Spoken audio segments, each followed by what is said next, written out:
Shalom, selamat pagi. Saatnya kita akan memuji, memuliakan Allah kita. Kita mengucap syukur bahwa Allah yang kita sembah itu adalah Allah yang luar biasa, Allah yang dahsyat, Allah yang selalu menjaga melingkupi kehidupan kita. Sama-sama kita mau bangkit berdiri, kita mau menyembah Tuhan. Haleluya.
Tiada kasih yang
Bapa yang kami sembah di dalam nama Tuhan Yesus.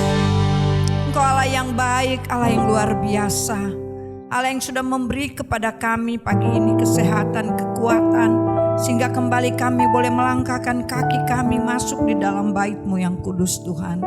Kami mau mempersembahkan hati ini, mempersembahkan hidup ini untuk memuji, membesarkan akan nama Tuhan. Karena kami tidak dapat membalas semua kebaikan-Mu selain kami mau meninggikan dan mengagungkan akan Engkau. Kerinduan kami Tuhan, Engkau hadir dalam pujian kami. Urapan-Mu ada bersama dengan kami ya Bapa, mengurapi setiap pelayan-pelayan-Mu, baik song leader, singer, pemain musik, pemain tamborin, bahkan kalau ada kesaksian, bahkan yang menyampaikan firman Allah, biar semua ada di dalam urapan daripada kuasa Roh Kudus, sehingga jemaat Tuhan benar-benar menikmati kehadiran daripada-Mu Tuhan. Kami perlu Engkau ya Bapa di surga. Kami perlu aliran sungai yang dari surga mengalir di tempat ini. Karena kami tahu saat kasih Allah mengalir di tempat ini, maka kami akan menikmati dan merasakan keindahan, kebahagiaan bersama dengan Tuhan. Segala kuasa yang bukan dari Tuhan, kami percaya bahwa Engkau sudah patahkan, Engkau sudah hancurkan oleh kuasa darah-Mu. Dan hanya ada Roh Kudus di tengah-tengah kami, menguasai pikiran hati kami, menguasai seluruh tempat ini. Terima kasih Bapa, kami menyerahkan ibadah ini dari awal, pertengahan sampai pada akhirnya ke dalam tangan kasih dan kemurahan Tuhan. Kami mulaikan, kami buka di dalam satu nama yang indah dan berkuasa, yaitu di dalam nama Tuhan Yesus Kristus. Haleluya. Amin.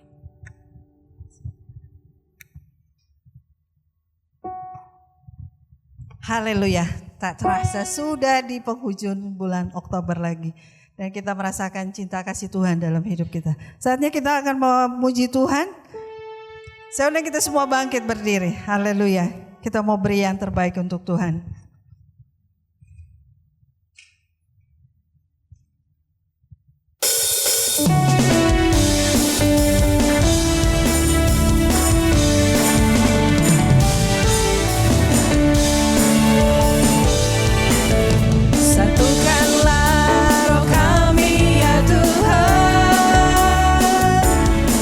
Bergandeng tangan kami semuanya.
buka ruang saksian.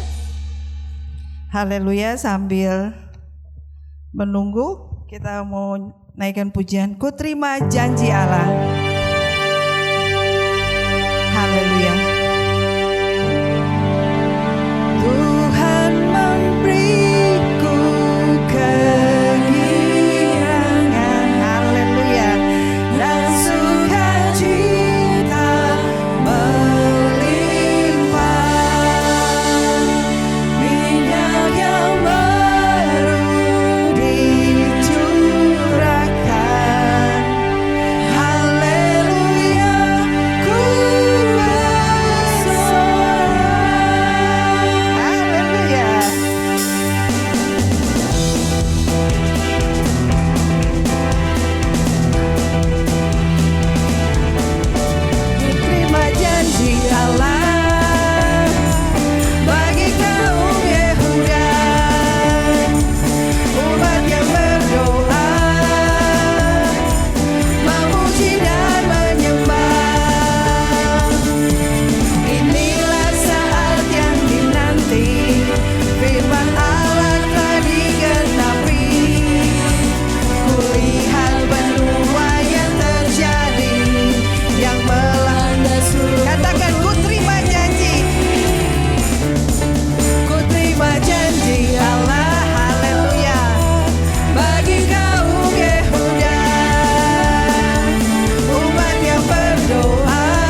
bersaksi?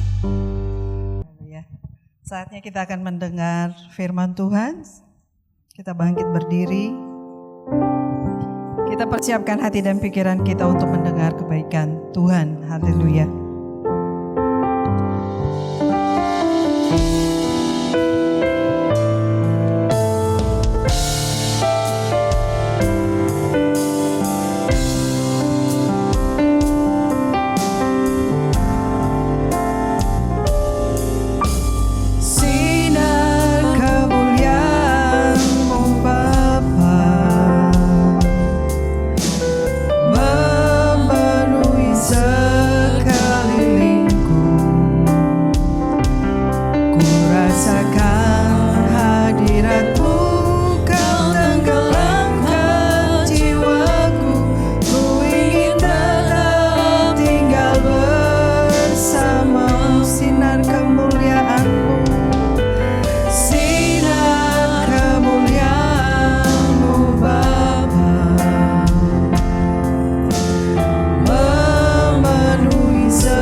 firman Tuhan. Menikmati bait-Mu, ku ingin tetap di sini dan memandang indah wajah-Mu, Dan memandang indah wajah. dan memandang indah wajah-Mu, Sekali lagi katakan memandang indahnya wajah. dan memandang indah wajah-Mu. Amin. Haleluya. Glory, haleluya. Biar kami selalu memandang betapa indahnya wajah-Mu. Wajah-Mu yang penuh dengan kasih. Wajah-Mu yang penuh dengan kemuliaan Tuhan. Biar kami hanya memandang kepadamu. Kami melihat Engkau saja ya Tuhan. Satu-satunya Allah dalam hidup kami. Allah yang sempurna. Allah yang luar biasa. Allah yang baik. Bapa yang kekal. Terima kasih Tuhan. Sinar kemuliaan-Mu memenuhi kami semua. Kami merasakan kebaikan-Mu. Kami merasakan anugerah-Mu Tuhan. Kami ada karena Engkau baik bagi kami. Terima kasih Tuhan, pujian yang kami naikkan, sembah yang kami agungkan kepadamu. Tuhan, ucapan syukur kami karena Engkau baik, karena Engkau ajaib, Engkau luar biasa dalam hidup kami. Terima kasih Tuhan, banyak hal yang kami lewati dalam hidup ini. Dan kami percaya tangan kasih-Mu memegang kami dengan erat Tuhan. Kemana kami melangkah, Engkau ada bersama dengan kami. Terima kasih ya Tuhan, terima kasih Tuhan. Ibadah kami hari ini Tuhan, kami percaya Tuhan, bentuk ucapan syukur kami kepada Engkau. Mengucapkan syukur kami, berterima kasih karena Engkau telah melayakkan kehidupan kami. Lewat pengorbanan-Mu di atas kayu salib Tuhan, sekali dan untuk selamanya. Kami berterima kasih ya Bapa. Terima kasih hidup kami layak, kami diangkat menjadi anak-Mu. Memandang wajah-Mu yang penuh dengan kasih dan kemuliaan. Terima kasih Tuhan, terima kasih Tuhan. Biar semakin hari iman kami semakin melekat kepadamu. Kami semakin berpengharapan kepadamu. Lewat puji-pujian kan kami naikkan Tuhan. Kami percaya ada kekuatan di dalamnya. Karena kami tahu Engkau selalu beserta dengan kami. Terima kasih ya Tuhan. Terima kasih Tuhan. Kami yang telah melayani semua Tuhan. Bagian dalam pelayanan-Mu hari ini. Kami percaya tidak ada satupun yang kembali dengan sia-sia. Berkat Allah menyertai mereka semua pelayan-pelayan-Mu pada hari ini. Membawa kami untuk memuji dan memuliakan nama-Mu. Menyenangkan hati-Mu, meninggikan Engkau Tuhan. Pakai lagi Tuhan untuk kami semua Tuhan. Pelayan-pelayan-Mu Tuhan. Untuk mereka semakin dekat kepadamu. Semakin memahami Engkau. Semakin layak dan kudus di hadapan-Mu Bapa. Tiba waktu untuk kami mendengarkan firman-Mu. Berbicaralah Tuhan. Bersuaralah Tuhan. Pedang yang tajam Tuhan bagi kami. Menyucikan kami. Membersihkan kami Tuhan. Menguatkan kami Tuhan. Berbicaralah seluas-luasnya bagi kami. Kami mau siapkan tanah hati kami yang paling subur untuk ditaburi benih firman-Mu. Tidak ada satupun firman-Mu yang kembali dengan sia-sia. Kami percaya Tuhan. Suara-Mu ya dan amin Tuhan. Pakai hamba-Mu yang akan menyampaikan kebenaran firman-Mu Bapa. Tuhan pakai dia, roh Allah Tuhan memberkati mulut bibirnya. Biar saat ini Tuhan, kami yang dalam kelemahan, Tuhan kuatkan lewat suara firman-Mu Tuhan. Kami yang butuhkan Tuhan kepastian Tuhan. Firman-Mu adalah ya dan amin. Kepastian satu-satunya dalam hidup kami. Kami percaya Tuhan, tidak pernah kembali dengan sia-sia firman-Mu bagi kami. Terima kasih Tuhan, berbicaralah bagi kami, kuatkan kami yang lemah Tuhan, hiburkan kami yang sedang kesusahan. Tuhan sehatkan, sembuhkan kami yang dalam keadaan sakit secara fisik Tuhan. Kami percaya Tuhan satu-satunya Allah dalam kehidupan kami. Engkau berdaulat mutlak dalam hidup kami. Kami sambut kebenaran firman-Mu di dalam nama Tuhan Yesus Kristus. Amin. Kita langsung masuk saja ke dalam slide. Ya, saya memberikan tema pada hari ini yaitu Kristus di dalamku. Kira-kira kalau kita mendengar kalimat ini, apa yang ada di dalam pikiran kita? Kristus di dalamku. Apa peran Kristus di dalam kita? Apakah dia sebagai penyembuh? Apakah dia sebagai pemberi kekuatan? Apakah dia penghibur? Tapi terlebih dari itu semua, saya mau katakan bahwa karena Kristus ada di dalamku, maka aku memiliki tujuan hidup. Aku memiliki tujuan hidup. Saya rasa ini nilainya jauh lebih tinggi daripada yang lain. Saudara sakit, saudara minta kesembuhan, lalu setelah saudara sembuh apa yang akan saudara lakukan? Saudara lemah, saudara minta kekuatan, setelah saudara kuat, lalu apa yang akan saudara lakukan? Tetapi ketika Tuhan memberikan tujuan hidup, maka hidup kita terarah, hidup kita berarti di hadapan Tuhan. Puji Tuhan, kita buka Alkitab kita di dalam Kolose, pasalnya yang pertama, ayatnya yang ke-24 sampai 29. Ya. Kolose pertama ayat 24 sampai 29. Ini adalah surat Paulus kepada jemaat di Kolose melalui Epafras, sang gembala jemaat. Waktu Paulus sedang ada di dalam penjara. Jadi kondisinya Paulus lagi ada dalam penjara, lalu jemaat di Kolose ini menghadapi suatu masalah. Lalu Epafras sebagai gembala jemaat, dia menghampiri Paulus di dalam penjara untuk meminta nasihat kepada Paulus. Lalu Paulus menuliskan surat Kolose ini. Ya, biar saya bacakan tapi kita menyimak dengan baik. Saya akan membacakan dengan perlahan saja. Kolose pertama ayat 24 berkata demikian. Sekarang aku, yaitu Paulus, bersuka cita bahwa aku boleh menderita karena kamu atau jemaat Kolose, dan menggenapkan dalam dagingku apa yang kurang pada penderitaan Kristus untuk tubuhnya, yaitu jemaat. Sampai situ dulu.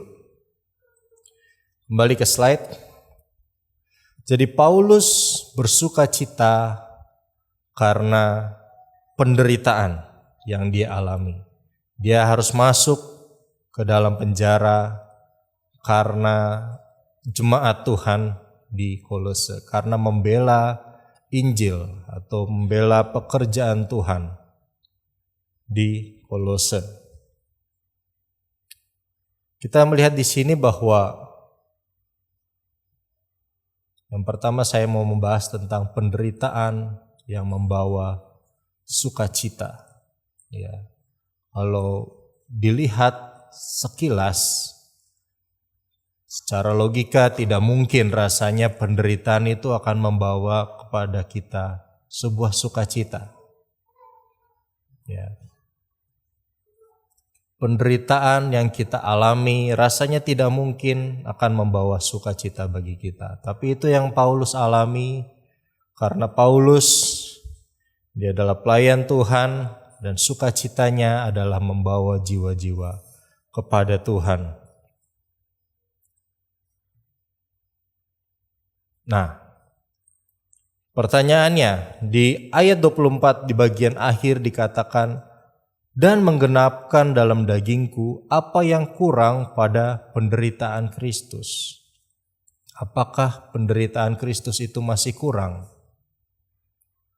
Ayat ini menceritakan seolah-olah penderitaan Kristus itu masih kurang. Tetapi mari kita belajar, kita buka di dalam Yohanes pasalnya yang ke-20, ayatnya yang ke-6 dan ke-7. Yohanes pasalnya yang ke-20 ayat ke-6 dan ke-7 berkata demikian. Maka datanglah Simon Petrus juga menyusul dia dan masuk ke dalam kubur itu. Ia melihat kain kapan terletak di tanah, sedang kain peluh yang tadinya ada di kepala Yesus tidak terletak dekat kain kapan itu, tetapi agak di samping di tempat yang lain dan sudah tergulung. Di sini ada dua kain. Yang pertama kain kapan itu yang menutupi tubuh Yesus. Lalu yang kedua ada kain peluh yang menutupi bagian kepala. Ini adalah peristiwa di mana Petrus dan Yohanes menghampiri kubur Yesus. Di dalam kubur Yesus sudah terdapat kain kapan dan kain peluh. Tetapi posisinya kain kapan ada di lantai, sedangkan kain peluh sudah tergulung dengan rapi. Ini memiliki makna rohani, yaitu penderitaan Kristus telah selesai di atas kayu salib. Kristus adalah kepala gereja.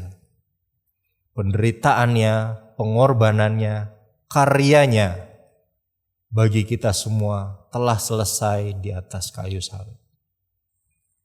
Kain kapan yang masih tergeletak di tanah menggambarkan jemaat Tuhan, kita sebagai tubuh Kristus yang masih harus menderita untuk Kristus.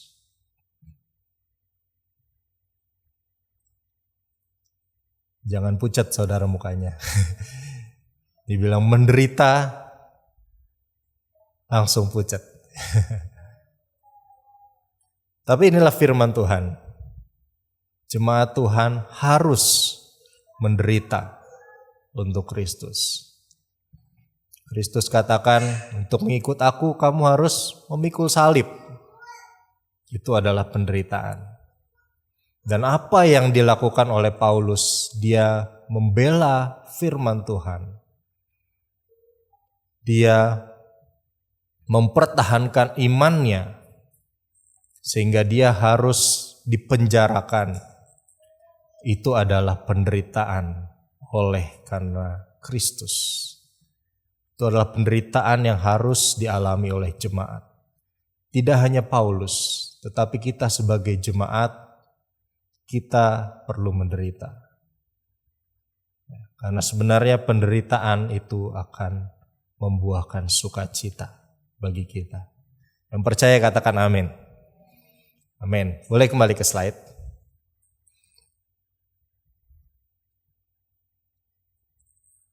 Penderitaan tubuh Kristus, kita sebagai tubuh Kristus. Kita tidak akan bersukacita jika kita terus-menerus mencari sukacita. Kita akan terus merasa kekurangan. Karena kita mencari berarti kita tidak memilikinya. Jika kita bisa menerima penderitaan yang kita alami, justru kita akan memperoleh sukacita itu. Karena penderitaan akan membawa kita pada sebuah kemajuan. Bapak Ibu Saudara, setiap penderitaan yang kita alami akan membuat kita maju, bertumbuh di dalam iman, akan membuat kita semakin kuat di dalam iman kita kepada Tuhan.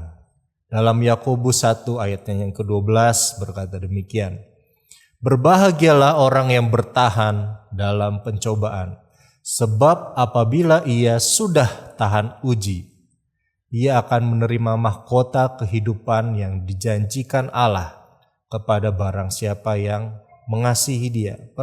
Perhatikan kata sudah tahan uji.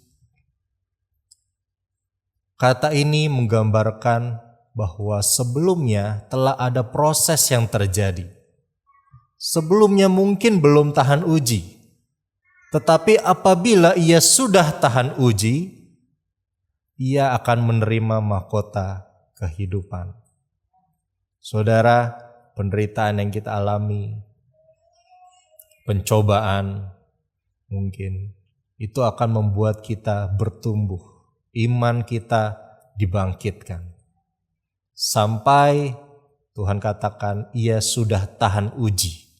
Apapun yang terjadi dalam hidupnya, imannya tidak goyah kepada Tuhan. Artinya sudah tahan uji. Dan ia akan menerima mahkota kehidupan yang dijanjikan Allah pada barang siapa yang mengasihi Dia.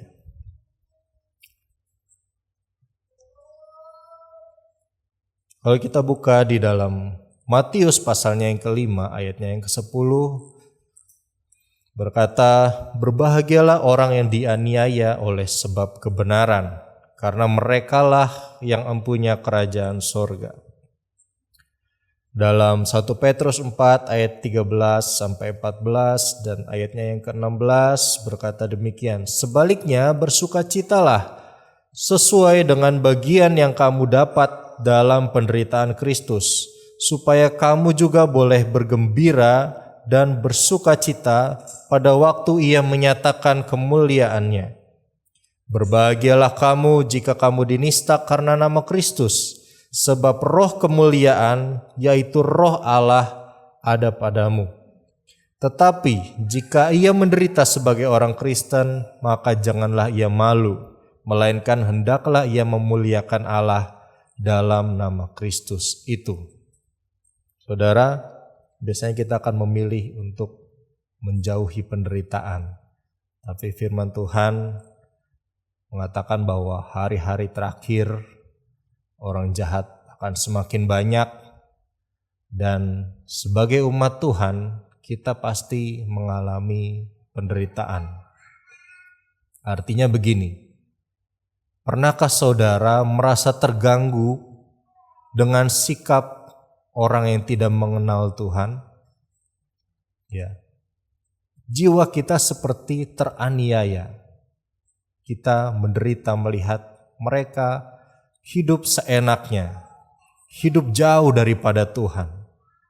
Dan kita sebagai orang yang sudah mengenal Tuhan, kita mengenal kasih Tuhan itu, kita melihat mereka bertindak seperti itu, maka hati kita tersiksa. Seperti yang dialami oleh Lot. Ya.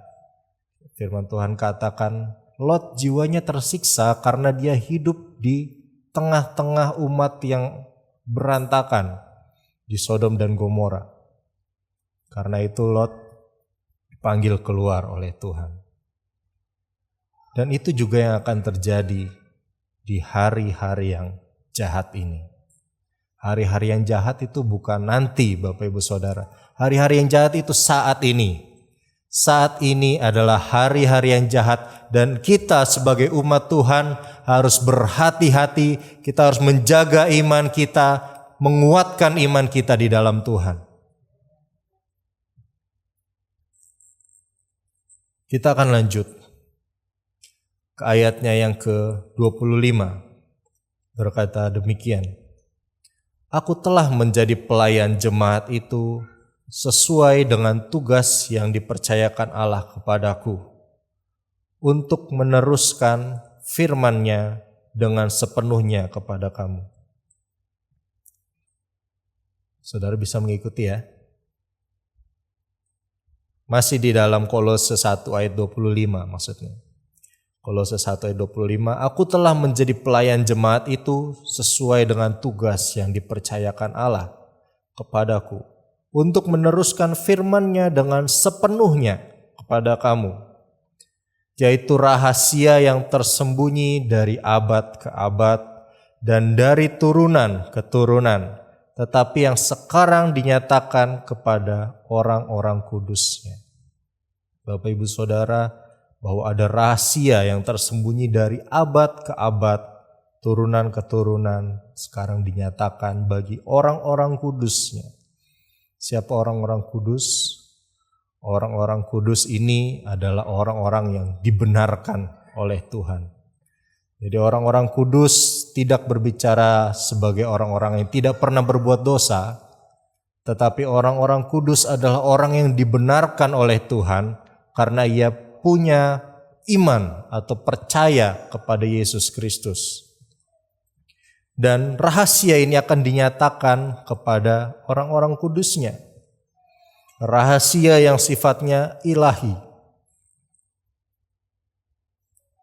Ayat 27, kepada mereka, yaitu orang-orang kudusnya, Allah mau memberitahukan betapa kaya dan mulianya rahasia itu di antara bangsa-bangsa lain, yaitu Kristus ada di tengah-tengah kamu. Kristus yang adalah pengharapan akan kemuliaan. Boleh kita kembali ke slide. Kristus yang adalah pengharapan akan kemuliaan ada di tengah-tengah kita. Saya berikan tema Christ in you atau Kristus ada di tengah-tengah kamu. Kita buka di dalam Efesus 3 ayat 1 sampai 13 untuk kita mengerti tentang firman ini. Apa maksudnya? Allah memberitahukan kepada bangsa-bangsa lain bahwa Christ in you, Kristus ada di tengah-tengah kamu. Dalam Efesus 3 ayatnya yang 1 sampai ke 13 kata demikian. Itulah sebabnya aku ini Paulus, orang yang dipenjarakan karena Kristus Yesus untuk kamu, orang-orang yang tidak mengenal Allah. Tetapi jika ia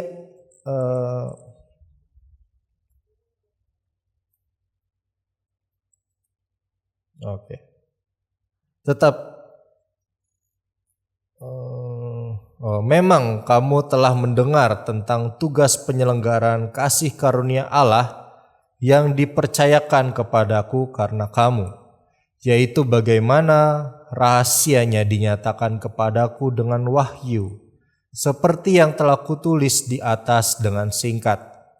Apabila kamu membacanya, kamu dapat mengetahui daripadanya pengertianku akan rahasia Kristus, yang pada zaman angkatan-angkatan dahulu tidak diberitakan kepada anak-anak manusia, tetapi yang sekarang dinyatakan di dalam roh kepada rasul-rasul dan nabi-nabinya yang kudus, yaitu bahwa orang-orang bukan Yahudi, karena berita Injil, turut menjadi ahli-ahli waris dan anggota-anggota tubuh dan peserta dalam janji yang diberikan dalam Kristus Yesus. Dari Injil itu aku telah menjadi pelayannya menurut pemberian kasih karunia Allah yang dianugerahkan kepadaku sesuai dengan pengerjaan kuasa-Nya. Kepadaku yang paling hina di antara segala orang kudus telah dianugerahkan kasih karunia ini untuk memberitakan kepada orang-orang bukan Yahudi kekayaan Kristus yang tidak terduga itu, dan untuk menyatakan apa isinya tugas penyelenggaraan rahasia yang telah berabad-abad tersembunyi dalam Allah yang menciptakan segala sesuatu, supaya sekarang oleh jemaat diberitahukan pelbagai ragam hikmat Allah kepada pemerintah-pemerintah dan penguasa-penguasa di sorga, sesuai dengan maksud abadi yang telah dilaksanakannya dalam Kristus Yesus Tuhan kita. Puji Tuhan, sampai di situ saja firman Tuhan. Kita akan kembali ke slide.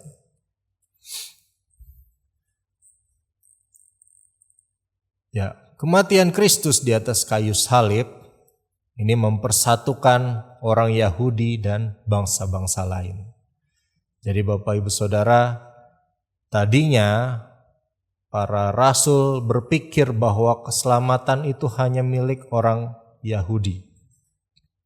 Karena Kristus datang dari sana, dan dari sejarahnya kita melihat Kristus muncul di tengah-tengah bangsa Israel, membawa Israel keluar dari Mesir, menjadikan Israel sebagai umat pilihan Allah, dan akhirnya Kristus mati untuk menebus dosa-dosa orang-orang pilihan Tuhan. Dan mereka berpikir itu adalah umat Kristus di Israel atau orang-orang Yahudi.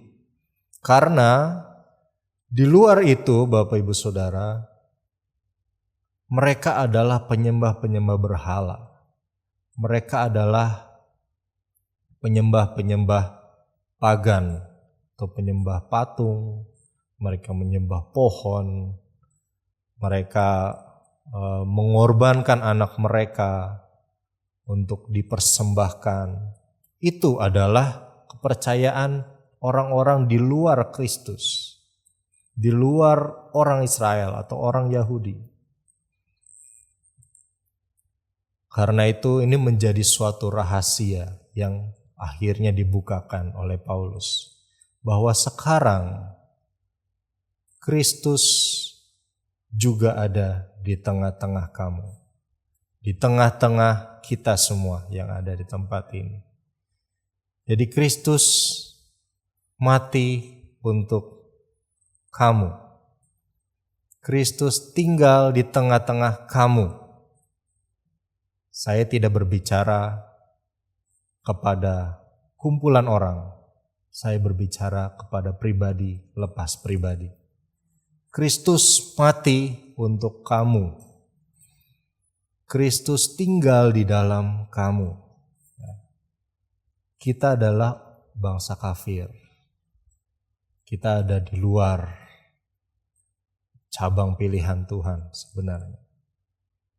Tetapi karena kasih karunia Tuhan, karena iman kita percaya Yesus Kristus sebagai Tuhan dan Juru Selamat, maka kita beroleh selamat itu daripada Tuhan. Kristus ada di dalam kita. Saudara, ini bukan sebuah informasi yang lewat begitu saja. Saya mau kita benar-benar memahami arti daripada firman Tuhan ini, bahwa Kristus tinggal di tengah-tengah saya dan saudara. Kristus tinggal di tengah-tengah David. Bapak Ibu Saudara, bisa ganti dengan nama saudara sendiri. Kristus tinggal di tengah-tengah David, dan Kristus mati di atas kayu salib menebus David yang orangnya seperti ini. Bapak Ibu Saudara bisa melihat saya banyak sekali kekurangan, banyak sekali kelemahan yang ada dalam hidup saya. Dan Kristus mati, Kristus tinggal di dalam tubuh saya ini, tinggal di tubuh kita yang sampai saat ini mungkin kita seringkali berdosa di hadapan Tuhan. Tapi Kristus berkenan tinggal di dalam kita. Itu luar biasanya Allah kita itu. Dan ini adalah berita yang ingin Paulus sampaikan kepada jemaat di Kolose. Karena jemaat Kolose adalah orang-orang bukan Yahudi. Mereka adalah orang-orang di luar Yahudi yang tadinya menyembah patung, menyembah dewa-dewa, sekarang percaya kepada Kristus. Dan Paulus mau meyakinkan mereka lagi bahwa Christ in you, Kristus tinggal di dalam kamu, pribadi lepas pribadi. Jangan ragu, jangan kita termakan dengan pengajaran-pengajaran yang palsu. Saat itu Kolose sedang ada di dalam keraguan. Karena ada berita, masa kamu mau mengikuti seorang narapidana yang sekarang ada di penjara? Masa kamu mau mendengar perkataannya? Sehingga itu membuat jemaat Kolose ragu. Karena itu Paulus meyakinkan jemaat Kolose. Dia katakan, aku telah menderita untuk kamu. Artinya aku sungguh-sungguh dalam aku memberitakan Injil yang benar, yang seutuhnya kepada jemaat di Kolose. Dan jangan mau digeser dengan pengharapan yang lain, karena kamu memiliki satu pengharapan, hanya satu pengharapan, tidak ada yang lain, bahwa Kristus tinggal di dalam kamu. Saudara, Kristus di dalam kita adalah pengharapan akan kemuliaan. Kemuliaan, kata dasarnya mulia, memiliki arti berharga, bernilai, terhormat. Saudara, sejak manusia jatuh di dalam dosa, manusia kehilangan kemuliaan Allah. Ya, semua manusia telah kehilangan kemuliaan Allah karena dosa yang mereka lakukan. Dan satu-satunya jalan yang terbuka untuk menerima kemuliaan kembali adalah Kristus Yesus telah mati di atas kayu salib, menebus dosa manusia. Itu menjadi satu-satunya jalan.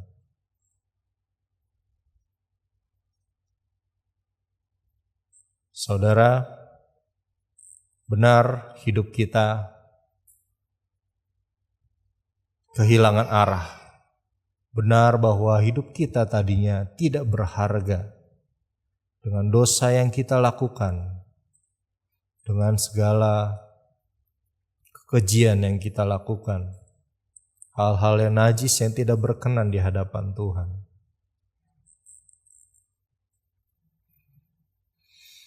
Tapi ada satu jalan yang Tuhan buka bagi kita untuk kita kembali merasa berharga, untuk kita kembali merasa bernilai.